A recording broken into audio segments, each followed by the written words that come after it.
बिस्मिल्लाहिर्रहमानिर्रहीम, अस्सलाम वालेकुम। आज का टॉपिक है एंटीवायरस सॉफ्टवेयर या एंटीवायरस यूटिलिटी। पहले ज़रा ये हम जान लें कि एक वायरस करता क्या है। Virus is a parasitic program. Virus एक डिस्ट्रक्टिव प्रोग्राम है जिसका काम ये है कि ये कंप्यूटर सिस्टम को डैमेज करे, कंप्यूटर के डेटा को डिस्ट्रॉय करे या उसको इरेज करे। यानी वायरस का जो काम है मोस्टली ये डिस्ट्रक्टिव है। ये यूज़र को या कंप्यूटर सिस्टम को नुकसान ही पहुंचाएगी। तो इस वायरस से बचने के लिए और इसके नुकसानात से बचने के लिए हमारे पास जो यूटिलिटी है, जो सॉफ्टवेयर है, उसको हम कहते हैं एंटीवायरस सॉफ्टवेयर। यानी वो सॉफ्टवेयर जो वायरस के अगेंस्ट काम करती है। क्रूशियल यूटिलिटी एक ज़रूरी और एक इम्पॉर्टेंट यूटिलिटी है या सॉफ्टवेयर है जिसका हर एक मोबाइल में और कंप्यूटर में होना ज़रूरी है। एंटीवायरस काम किस तरह करता है? सबसे पहले ये काम करता है कि ये वायरस को फाइंड करता है। यानी हमारे कंप्यूटर में से जहाँ पे वायरस होगा उसको फाइंड करेगा। हमारे कंप्यूटर में वायरस एंटर कैसे होता है?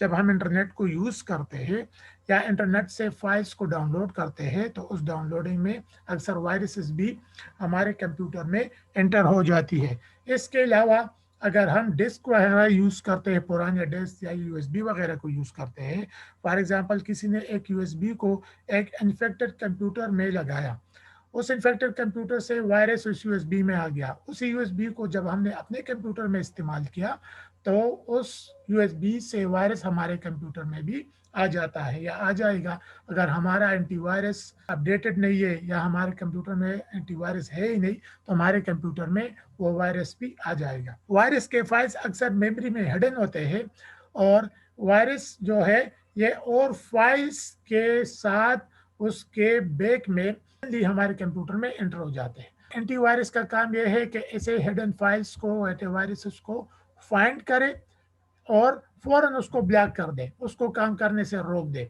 और जब पूरी स्कैन हो जाए तो उस हार्मफुल फाइल्स को या वायरसेस को कंप्यूटर में से रिमूव कर दे। एक इफेक्टिव वायरस यूटिलिटी जो होती है वो उन डेटा को, जो कि वायरस की वजह से डेटा जो लॉस हो जाती है, डिलीट हो जाती है, तो एक इफेक्टिव यूटिलिटी उस डेटा को भी रिकवर कर देती है जो कि वायरस की वजह से डिलीट हो जाती है, लॉस हो जाती है। एंटीवायरस ये इफेक्टिवली काम लेने के लिए एक तो यह कि कंप्यूटर में एंटीवायरस इंस्टॉल हो और फिर वीकली, कम से कम हफ्ते में एक बार ये अपडेट भी होता रहे। हम हफ्ते में एक बार एंटीवायरस को अपडेट करते रहिए। ऐसा ना हो कि एंटीवायरस तो इंस्टॉल है लेकिन वो अपडेट ही नहीं है। अपडेट नहीं होगा तो इफेक्टिवली काम नहीं कर सकेगा, सही तरीके से वायरसेस की रोकथाम या उसके अगेंस्ट सिक्योरिटी प्रोवाइड नहीं कर सकेगा।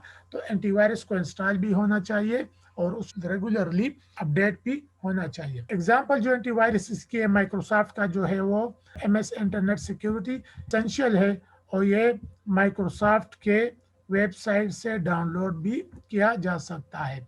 इसके अलावा नॉर्टन एंटीवायरस है, कास्पर स्काई एंटीवायरस है, बहुत सारे हैं।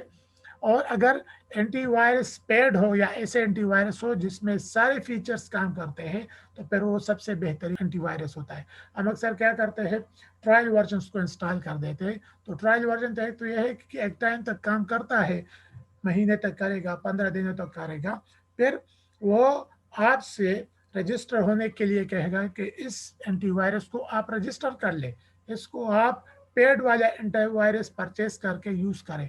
तो पेड वाले में तो खूबियाँ ये होती है कि वो सही तरीके से काम करता है, उसमें कंप्लीट फीचर्स जो है वो एक्टिव होते हैं और वो एक लंबे अरसे तक, मसलन साल के लिए, 2 साल के लिए होता है। ट्रायल वर्जन में ये भी होता है कि पूरे फीचर्स जो है वो एक्टिव भी नहीं होते। दूसरा ये है कि वो कुछ टाइम के बाद आपको कहेगा कि आप जब आप ट्रायल वर्जन के टाइम से लिमिटेशन से निकलेंगे तो आपको कहेगा कि इस वाले एंटीवायरस को अब आप परचेस कर दें या इस रजिस्टर कर दें। तो अच्छा ये है कि आप एक रजिस्टर एंटीवायरस को यूज़ करें ताकि आपकी डिवाइस की, कंप्यूटर की, लैपटॉप की और मोबाइल की प्रोटेक्शन होती रहे और आप वायरस से बचे रहे।